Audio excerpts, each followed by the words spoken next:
Hoy vamos a dar y estudiar nuestros versículos, Mateo capítulo 24, versículo 15 hasta el 31 inclusive. Como verán, sumé los versículos 29 al 31 porque no quería perder la idea que quieren reflejar estos textos. No salía en la invitación, pero sepa que van a estar incluidos en ella. Justamente la idea y el mensaje que encierra hoy nuestra palabra, nuestra enseñanza, es una comparación que se va dando entre estos versículos y versículos que veíamos anteriormente, como teniendo relación sobre el mismo mensaje que pareciera en algunos casos repetirse, otras veces ampliarse y algunas responder la pregunta que habían hecho los discípulos de Jesús. Así que si vemos estas comparaciones, hoy voy a ir leyendo los versículos a medida que voy comparando, no voy a leer los versículos de corrido. Entonces podemos empezar viendo los versículos 15 al 22, donde este fragmento lo titulé El despiadado terror del asedio, y vamos a leerlo. Por tanto, cuando ustedes vean la abominación de la desolación de que se habló por medio del profeta Daniel, colocada en el lugar santo, y el que lea que entienda, entonces los que estén en Judea huyan a los montes. El que esté en la azotea no baje a sacar las cosas de su casa, y el que esté en el campo no vuelva atrás a tomar su capa. Pero ay de las que estén en cinta y de las que estén criando en aquellos días. Oren para que la huida de ustedes no suceda en invierno ni en día de reposo. Porque habrá entonces una gran tribulación, tal como no ha acontecido desde el principio del mundo hasta ahora, ni acontecerá jamás. Y si aquellos días no fueran acortados, nadie se salvaría, pero por causa de los escogidos, aquellos días serán acortados.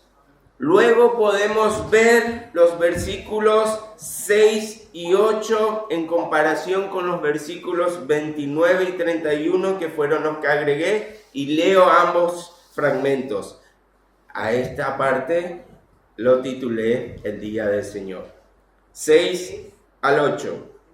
Ustedes van a oír de guerras y rumores de guerra. Cuidado, no se alarmen, porque es necesario que todo esto suceda, pero todavía no es el fin, porque se levantará nación contra nación, reino contra reino, y en diferentes lugares habrá hambre y terremotos, pero todo esto es solo el comienzo de dolores. 29 al 31. Pero inmediatamente después de la tribulación de esos días, el sol se oscurecerá, la luna no dará su luz, las estrellas caerán del cielo y las potencias de los cielos serán sacudidas. Entonces aparecerá en el cielo la señal del Hijo del Hombre, y todas las tribus de la tierra harán duelo, y verán al Hijo del Hombre que viene sobre las nubes del cielo con gran poder y gran gloria. Y él enviará a sus ángeles con una gran trompeta y reunirá a sus escogidos de los cuatro vientos desde un extremo de los cielos hasta el otro. Luego podemos encontrar Mateo 24, versículos 4 y 5, 11, 13, comparado con 23 al 26. Y este fragmento lo titulé Amenazas de la Fe. 4 al 5. Jesús le respondió: tengan cuidado que nadie los engañe, porque muchos vendrán en mi nombre diciendo yo soy el Cristo, y engañarán a muchos. Se levantarán muchos falsos profetas y a muchos engañarán, y debido al aumento de la iniquidad, el amor de muchos se enfriará. Pero el que persevere hasta el fin, ese será salvo. Versículos 23 al 26. Pero entonces si alguien les dice, miren, aquí está el Cristo, o allí está, no lo crean, porque se levantarán falsos cristos y falsos profetas y mostrarán grandes señales y prodigios para así engañar, de ser posible, aún a los escogidos. Vean que se lo he dicho de antemano. Por tanto, si les dicen, miren, Él está en el desierto, no vayan, o miren, Él está en las habitaciones interiores, no les crean. Y por último, Mateo 24, versículo 3-14, en comparación con los versículos 27 y 28, a la cual titulé La llegada del Rey. Estando Jesús sentado en el monte de los olivos, se acercaron a él los discípulos en privado y le preguntaron, dinos, ¿cuándo sucederá esto y cuál será la señal de tu venida y de la consumación de este siglo? 14. Y este evangelio del reino se predicará en todo el mundo como testimonio a todas las naciones y entonces vendrá el fin. 27 y 28. Porque así como el relámpago sale del oriente y resplandece hasta el occidente, así será la venida del Hijo del Hombre. Donde esté el cadáver, allí se juntarán los buitres. Con todo esto, y habiendo hecho las comparaciones con el deseo de llegar al objetivo del mensaje, mostrando que estos versículos no quedan fuera de contexto o no están apartados de todo lo que venimos viendo desde el capítulo 24 y que vamos a seguir viendo hasta el capítulo 25, oremos al Señor para que nos hable en esta mañana. Una vez más, Señor, pedimos que acudas a nuestra mente, en nuestro corazón, para darnos palabra, alimento, que tu Espíritu Santo pueda obrar en nosotros, pueda mostrarnos toda la verdad y que así nuestra vida sea transformada, nuestra conducta sea cambiada. Te lo pedimos todo esto en el nombre de Jesús. Amén. Amén. Y como he mencionado, voy a ir desarrollando por tema para ir dando el mensaje que se va a ir desarrollando de manera que les voy a ir mostrando y llevando poco a poco para nuevamente encontrar el mensaje que tienen nuestros versículos. Así que comencemos por dos fragmentos: el despiadado terror del asedio y el día del Señor. Ahora, imaginémonos por un momento, solo con el objetivo de dar una ilustración, que esto que se menciona en estos versículos aconteció realmente en el tiempo durante el templo de Jerusalén fue destruido en el año 70. Entendemos que hay distintas posturas, pero solo a manera de ilustración vamos a pretender que eso es lo que está señalando y diciendo estos versículos. Y solamente con fines prácticos dejemos la abominación desoladora de lado que se menciona en estos versículos y vayamos a esta ilustración. Si bien en Jerusalén ya había acontecido años atrás un asedio donde trataron de exterminarla, donde trataron de destruir su templo, donde lo profanaron y trataron de llevar a fin la religión judía, no lo habían podido lograr completamente. El asedio anterior de lo que está ahora profetizando, declarando y anunciando Jesús no había tenido un fin completo. Entonces lo que está mencionando ahora Jesús nos da a entender que esta vez el próximo ataque, el próximo asedio realmente terminará de una vez y por todas con este templo. Ellos en este anterior asedio pudieron reponerse pese a las bajas, a las destrucciones y a la pérdida, y se volvieron a afirmar como nación, como pueblo y como religión. Pero esto que menciona Jesús dista muchísimo de lo que había acontecido anteriormente, al punto que no habrá un después. Lo que habían intentado otra vez conseguir, terminar con ello, con ellos, con el templo, con la nación y con la religión judía, esta vez sí iba a ocurrir y sí iban a lograr este objetivo. Entonces, esta es la idea de las palabras de Jesús.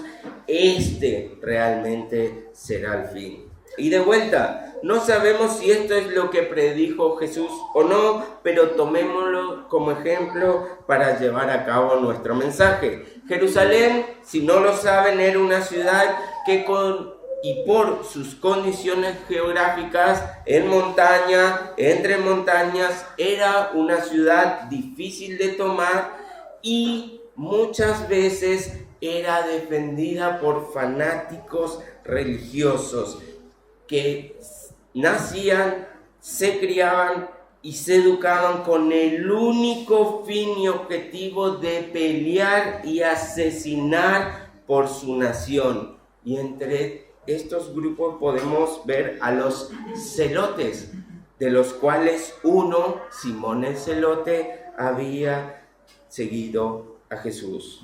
Algo así como asesinos a sueldo era este grupo de hombres. Así que todo esto hacía que sea completamente difícil por la ubicación y por la gente decidida a dar su vida por la nación, que esto suceda.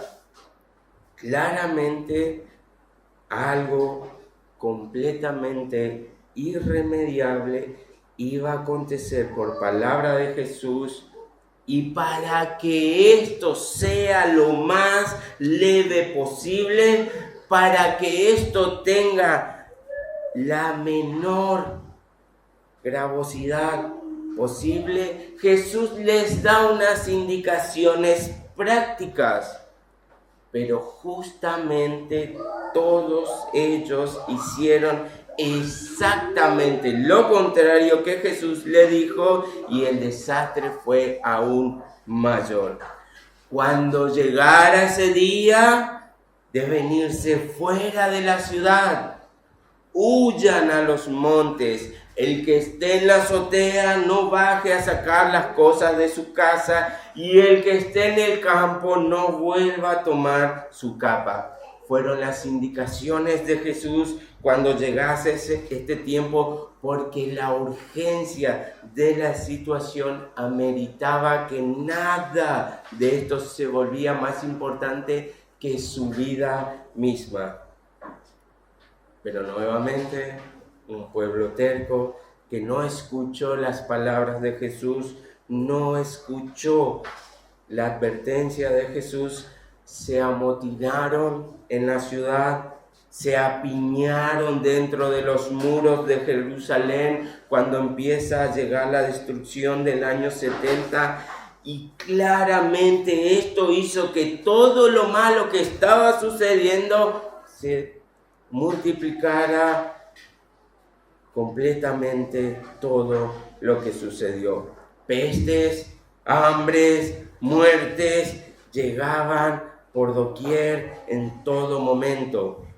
Fíjense, a palabras del historiador Josefo lo narra de esta manera: entonces se extendió el hambre por doquier y devoró a la gente por casas y familias enteras. Las habitaciones superiores estaban llenas de mujeres y niños que se morían de hambre, y las callejas de la ciudad estaban llenas de cadáveres de ancianos. También los niños y los jóvenes vagaban por los mercados como sombras, hinchados por el hambre, y se caían muertos donde los pillaba su miseria. En cuanto a enterrarlos, los que estaban enfermos no podían hacerlo, y los que estaban algo mejor de ánimo tenían miedo de hacerlo por la gran multitud de cadáveres y por la incertidumbre que tenían de lo pronto que morirían ellos mismos, porque muchos morían mientras estaban enterrando a otros, y muchos acababan en el ataúd antes de que les llegara la hora fatal. Tampoco se hacía ningún duelo por aquellas calamidades, ni se oían endechas, pero el hambre trastocaba todas las pasiones naturales. porque los que estaban a punto de morir miraban a los que iban a su descanso antes que ellos, con los ojos secos y las bocas abiertas. Un profundo silencio y una especie de noche mortal se cernía sobre la ciudad, y cada uno moría con la mirada fija en el templo. Cuando los romanos llegaban a las casas para saquearlas, encontraban en ellas familias enteras de cadáveres, y lo mismo en las habitaciones superiores. Entonces se quedaban parados del horror de lo que veían y salían sin tocar nada. Este incidente fue atroz.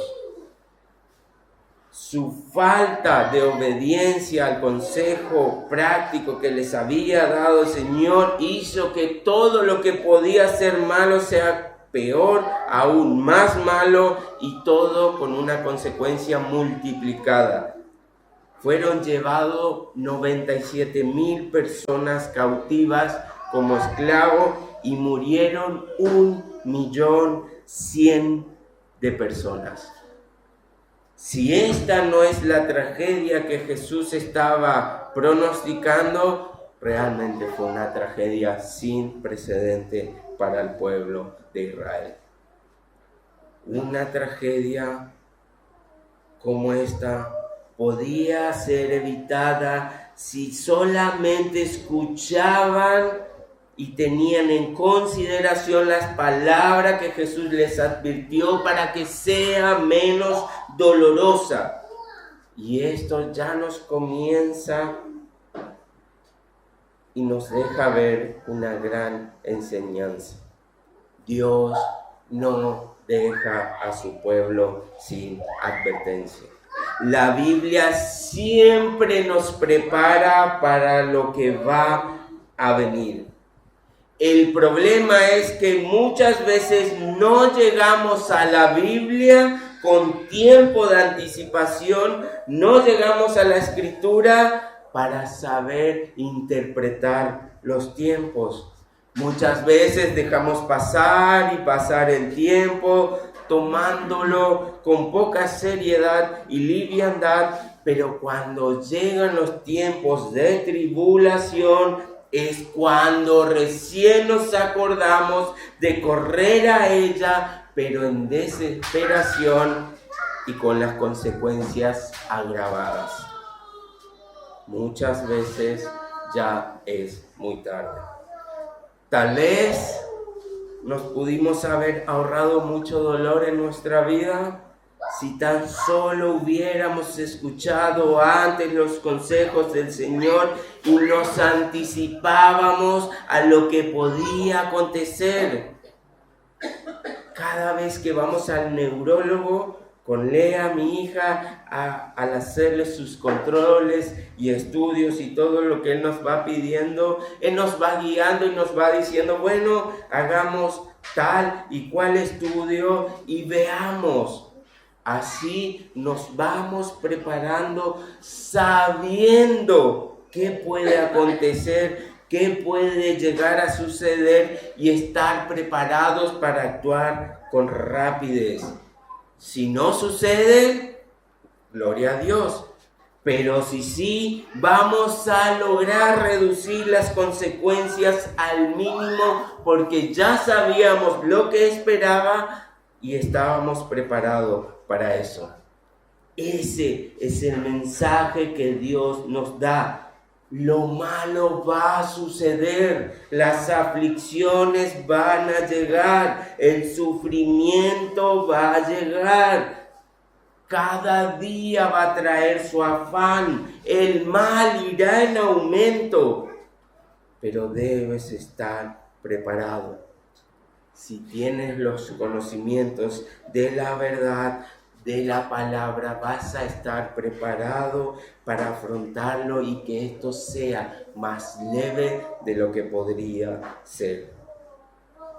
Entonces, la pregunta sería, ¿estamos agarrados de la mano del Señor para no soltarla? o ya la hemos soltado y estamos tan lejos de Él que no sabemos qué camino estamos transitando, por dónde vamos yendo. Tal vez cuando te des cuenta que estás caminando sobre las aguas, lo único que va a remediar tu muerte o tu salvación va a ser la distancia que te encuentres de aquel tu Salvador. Solo eso nos va a ayudar o no a que cada sufrimiento que padezcamos sea más leve o no. Entonces, una vez más el Señor nos dice, vuelvan a mi consejo, estudien, escuchen mis advertencias, sepan cómo discernir las cosas de este mundo y anticípenlas para que el dolor no sea mayor. Allí están las herramientas, el Señor nos las ha dado, ahora ya depende de si nosotros obedecemos y atendemos a esas palabras que nuestro Señor ya las dejó para nosotros. Ahora podemos pasar al siguiente fragmento, amenazas de nuestra fe.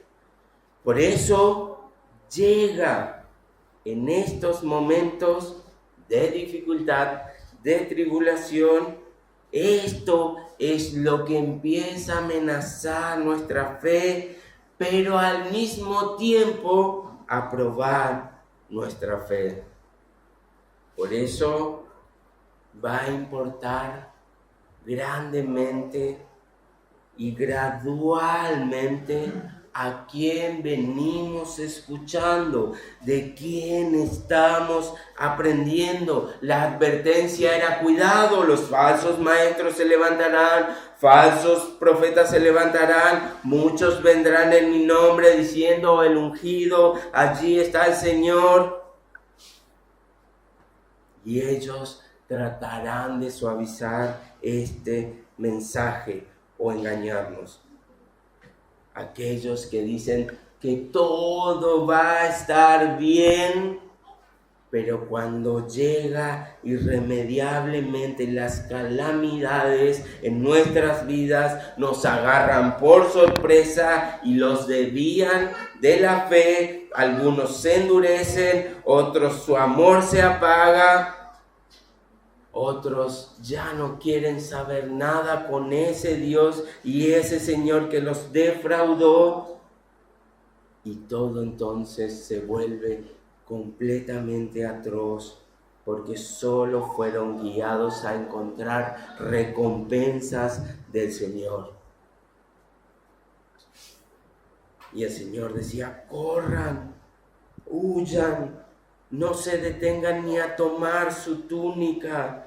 Esos momentos son de tal urgencia que nada más importa que nuestra vida espiritual. Nuevamente esto habla de la venida del Señor, lo podemos entender, pero aún José entendió este mensaje mucho tiempo antes, cuando la esposa de su amo, el faraón, quiso tenerlo, quiso tener relaciones con él, llevó a cabo esta misma recomendación y advertencia. Huye, ni siquiera te detengas a juntar tu ropa. No dudó, no esperó, no titubeó y corrió por su vida.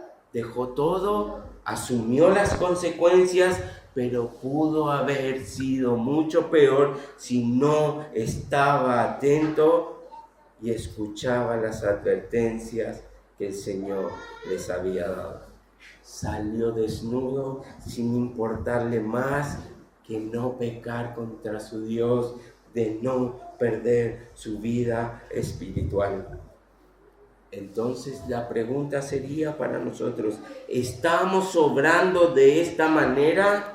¿Estamos escuchando los consejos del Señor y tomando las medidas necesarias, extremas y urgentes para lograrlo, para no ser destruido por el pecado, al igual que José?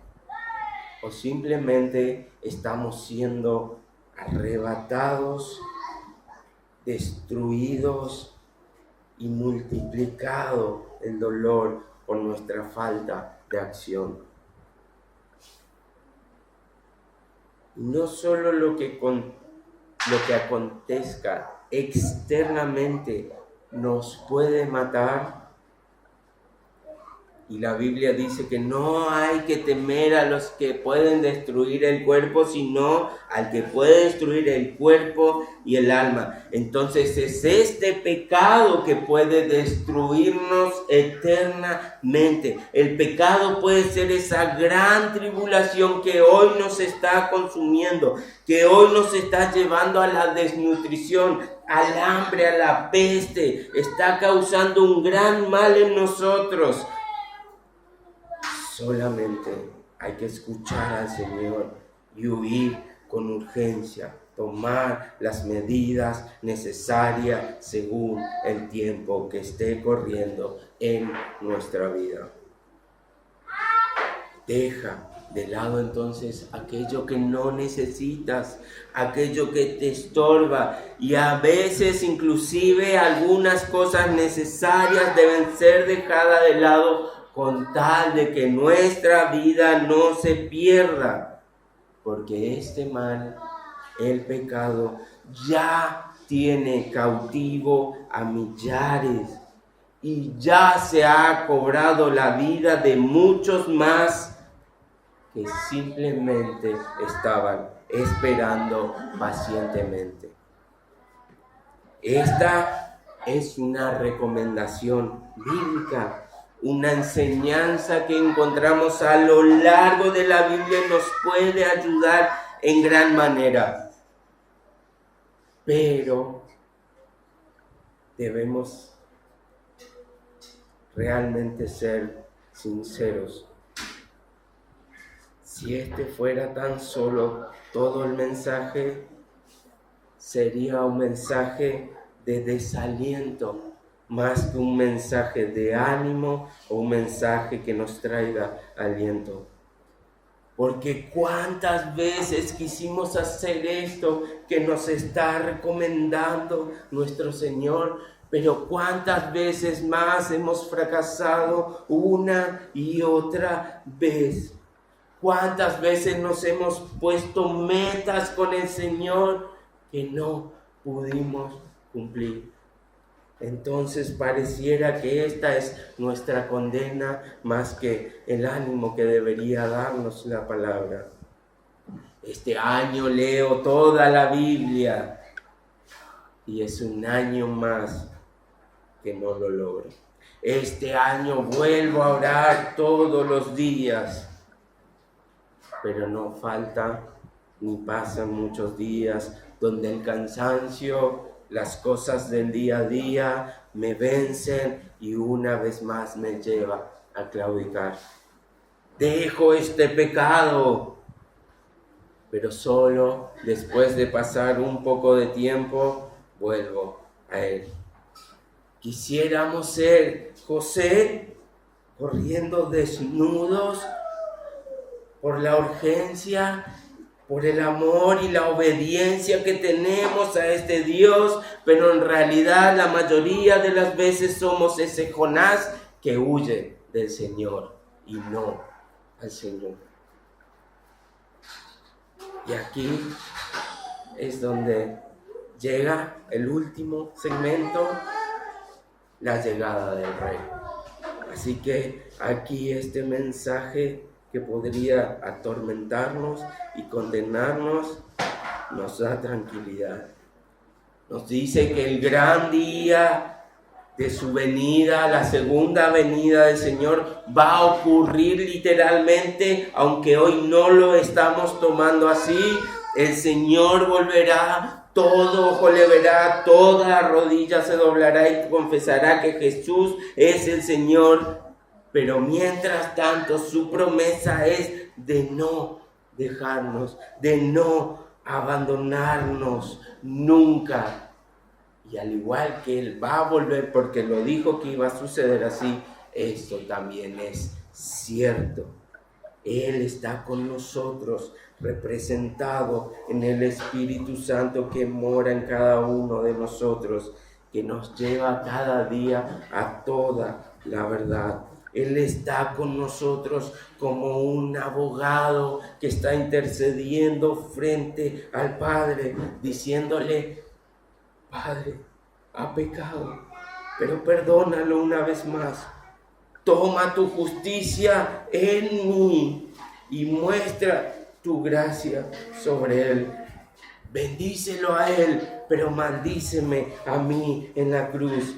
Límpialo y toma mi sangre para que esto pueda ser posible. Sálvalo de morir, pero lleva mi vida en la condena que ellos merecían. Y esto entonces ahora se vuelve en gozo, en paz, en confianza, porque cuando fallamos, Él está ahí. Cuando triunfamos, Él está ahí para que nadie se gloríe. Él está con nosotros hasta lo último de nuestros días. Porque si realmente no fuera así, todo esto sería imposible para nosotros, pero para Él nada es imposible. ¿Lo ven? Todo aquello que parecía un mensaje de condena, un mensaje que tratamos en nuestra miseria, nuestro pecado y nuestra debilidad lograrlo y que no podemos, que caemos cada vez y cada vez nos sentimos peor, mal y volvemos a tratar de esforzarnos, pero volvemos a caer. Ahora se vuelve un mensaje de esperanza porque es Él el que va a lograr que esto que es imposible se haga posible para nosotros. Y cuidado, no estoy dando un mensaje de libertinaje. Debemos esforzarnos arduamente por seguir las indicaciones de la palabra en nuestras vidas. Pero cuando fallamos, tranquilo, no te condenes. No creas que has dejado de ser un elegido del Señor. No creas que ya no eres cristiano. No creas que ya no llegas a la estatura de Cristo. No creas que ya no hay solución para vos. Porque con Él hay una nueva oportunidad siempre que confíes en Jesús y pongas tu fe en Él. Pedro había negado descaradamente a su Señor. Pedro, sobre el cual sería edificada la iglesia. Pedro, el que el Señor llamó.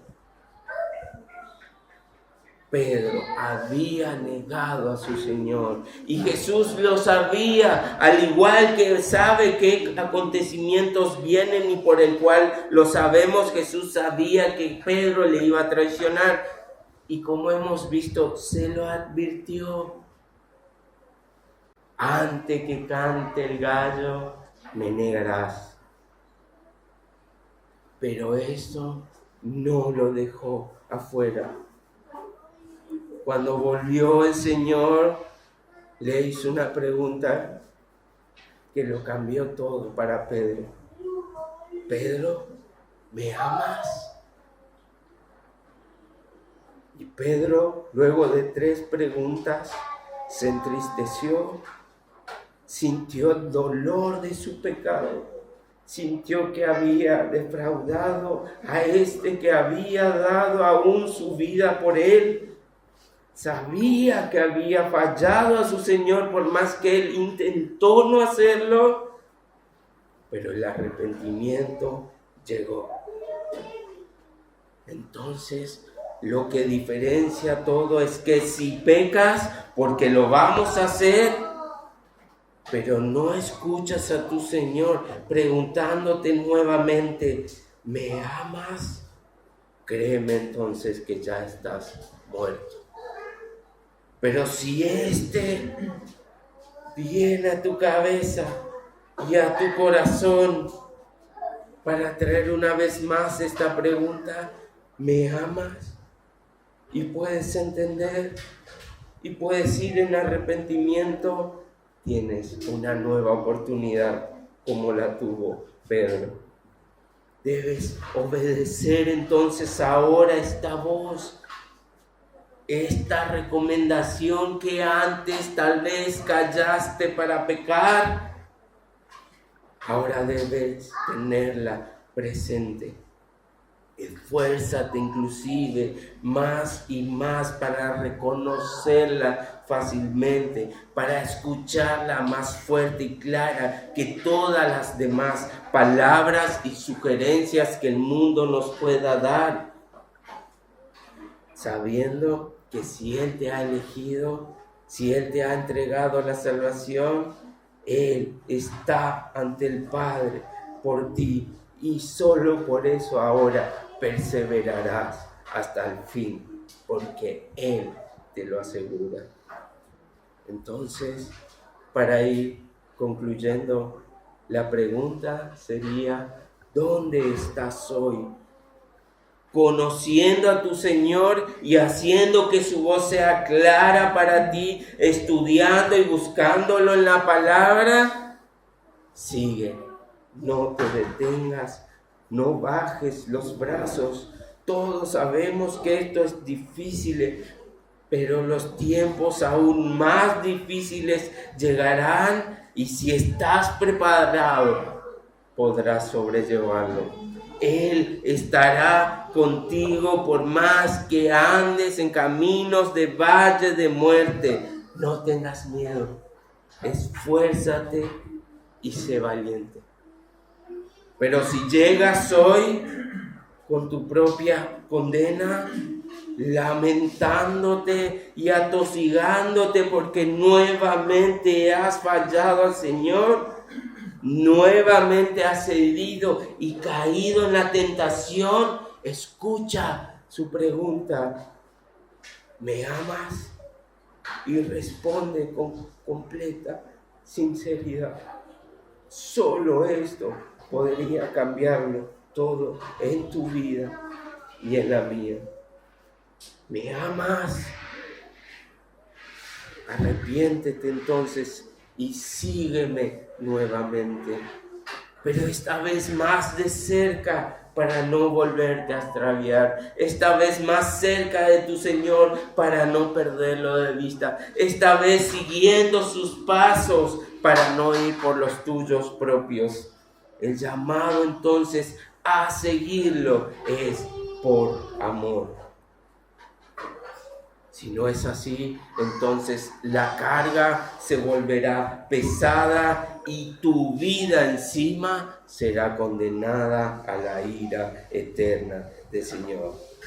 Entonces, la pregunta no es cuánto conoces, cuánto sabes, cuántas obras tienes o lo bien que te llegaste a comportar hasta hoy. La pregunta siempre será esta: ¿me amas? Y cuando puedas responder una y otra vez, entre lágrimas y arrepentimiento, esta pregunta de tu Señor, podrás tener certeza que te ha perdonado una vez más. Tendrás certeza que aún eres aquel escogido del Señor, que perseverarás hasta el fin y podrás gozar de Él por toda la eternidad en su gloria y perfección. Entonces, ¿te das cuenta? No son las obras, no son nuestros comportamientos buenos, cuánto sepamos de teología o no, sino cuánto amemos a nuestro Señor, porque solo ahí la intención de nuestro corazón responderá correctamente a su llamado. No te vayas de este lugar sin haber respondido la pregunta del Señor: ¿me amas?